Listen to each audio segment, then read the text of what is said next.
Today, we're diving into one of the most incredible documents ever created, the Constitution of India. And look, this is so much more than just a legal text. Think of it as the audacious blueprint for the world's largest democracy. It's literally the instruction manual for a nation over 1 billion people. So here's how we're going to break it down. First, we'll look at the sheer scale of what its creators were up against. Then, we'll map out how it actually divides up power. After that, we'll get into the promises it makes to every single citizen, unpack its very unique take on secularism, and finally, we'll see why this thing isn't some dusty old document, but a living, breathing conversation that's still shaping India today. All right, let's jump right in with part 1, India's grand design. To really get what this constitution is all about, you first have to understand the absolutely monumental challenge it was trying to solve. I mean, just stop and think about that for a second. That was the question on the table back in 1947, right after a really traumatic partition. How on earth do you forge one single nation out of this incredible, dizzying mix of cultures, languages, and beliefs? The scale of that task, it's just staggering. And the answer they landed on was this revolutionary document. It's a constitution built on 4 really powerful ideas. Sovereign, which means India calls its own shots. Socialist, a deep commitment to fairness for everyone. Secular, making sure all religions are treated with equal respect. And democratic, where the people hold the ultimate power. That was the big, bold vision. Okay, so having a grand vision is one thing, but how do you actually make it work? That brings us to our second part, the architecture of the nation. This is all about the clever way the Constitution organizes power so the whole thing doesn't just fall apart. The first big architectural idea is federalism. And honestly, it's brilliant. The concept is simple. You don't put all your eggs in one basket. You don't concentrate all the power in one spot. Instead, you divide it. You have a central or union government that handles the big national stuff, and then you have individual state governments to take care of regional issues. It's a way to have unity and diversity at the same time. And here's where it gets really smart. The Constitution doesn't just vaguely say, divide the power. No, it lays out 3 very specific lists. You've got the union list for the big national things, like defense or foreign policy. Then there's the state list for more local stuff, like the police or public health. And then, and this is the really clever part, you have the concurrent list. These are things like education, where both the center and the states can make laws. But here's the kicker. If their laws ever clash, the union law wins. That's how they keep the balance.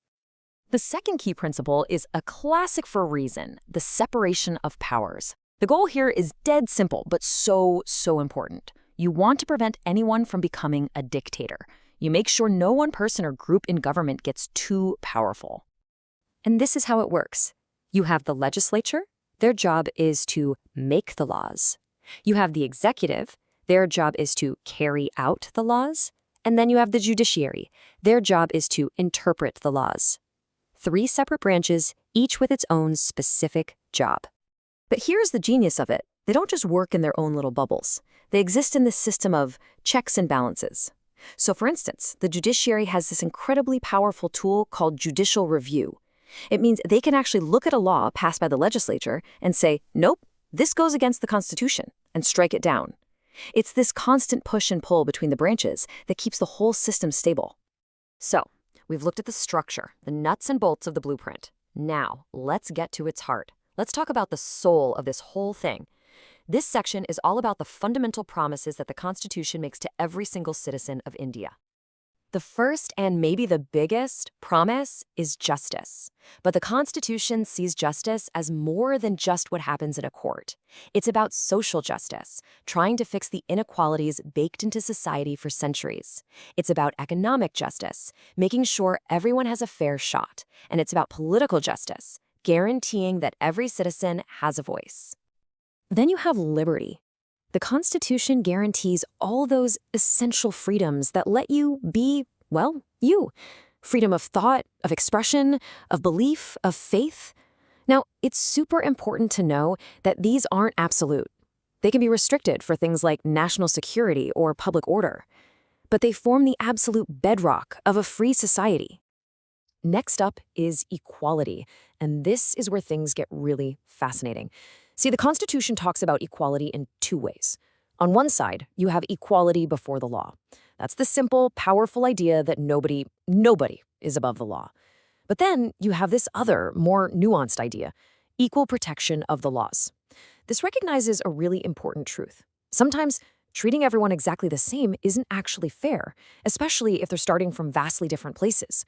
This is the very idea that allows for things like affirmative action, which are designed to level the playing field. And that idea that the state can actually step in to ensure fairness is the perfect bridge to our next section, India's really unique brand of secularism. It's all about the delicate dance between religion and the government. You know, when a lot of us in the West hear the word secularism, we imagine a giant solid wall between church and state. The government stays out of religion, religion stays out of government, period. But India came up with a totally different model. Some people call it principled distance. The state doesn't play favorites with religion, but, and this is key, it reserves the right to step in if a religious practice clashes with core constitutional values, like equality. So the main takeaway here is this. Indian secularism isn't anti-religion. It's about giving equal respect to all religions. The goal is not to push religion out of public life, but to make sure the state protects every faith equally. It's freedom of religion for everyone, not freedom from religion. And all of this brings us to our final and maybe most important section, seeing this Constitution as a living conversation. Because if there's one thing to remember, it's that this document was never meant to be a statue, frozen in time. It's an active, ongoing debate that is constantly being shaped by the people of India. A huge part of this living conversation is the deal between the citizen and the state. On one side, you've got your fundamental rights. These are things the state must give you, and you can go to court to demand them. But on the other side, you have fundamental duties. These are your moral obligations to your country. They were actually added in 1976 to remind everyone that citizenship is a two-way street. And you can literally see the Constitution evolving through these huge moments in history. There's the addition of those duties in 76, or the explosive Shabano case in 85, which just lit up the whole country with debates on secularism and women's rights. Or think about 2019 with the massive change to Article 370.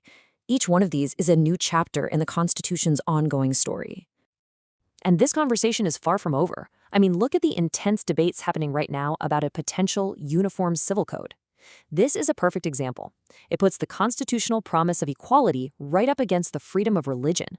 It just goes to show you that the Constitution is still the main arena where India figures out its biggest, most fundamental questions.